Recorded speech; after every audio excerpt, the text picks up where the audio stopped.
Veamos el correspondiente algoritmo. Es un algoritmo recursivo, como es lo usual, lo vamos a llamar fase, y lo que devuelve es el valor máximo obtenible de todos los trozos. Fase i significa que vamos a decidir cortar o no cortar a una distancia i del que escogimos como origen del árbol, uno de los extremos. L es la longitud que en este momento tenemos para el tronco actual, el trozo actual, mejor dicho. Quiere decir que si decidimos cortar en I, tendríamos un nuevo trozo de longitud L. Y valor acumulado es el valor de todos los trozos que cortamos en las fases anteriores. Vámonos primero al caso general, aquí, en línea 3. Llamamos a fase I más 1 y esto va a corresponder al caso en el que decidimos no cortar en I.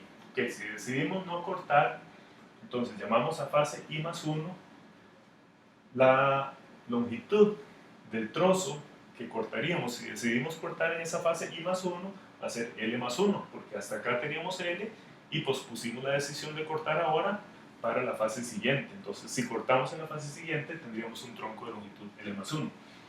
Y VACUM sería el valor acumulado, que es el mismo que antes, puesto que decidimos no cortar. Estamos posponiendo el corte a una fase posterior. Muy bien, entonces, lo mejor que puede ocurrir bajo esas circunstancias va a ser un valor V0. Veamos ahora qué pasa si decidimos cortar en la fase I.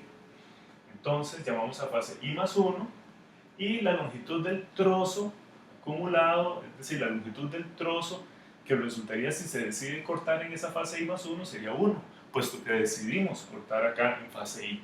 ¿Verdad? Y el valor acumulado se vio aumentado por el precio del trozo que acabamos de cortar, que es de longitud L. Entonces, llamamos a fase I más 1 y él va a escoger lo mejor que pueda ocurrir y el valor máximo va a ser V1. Entonces, comparamos V0 con V1. Si lo mejor era no cortar, entonces en sigma, en la posición I, escribimos un 0, que significa que es mejor no cortar acá, y devolvemos como resultado V0.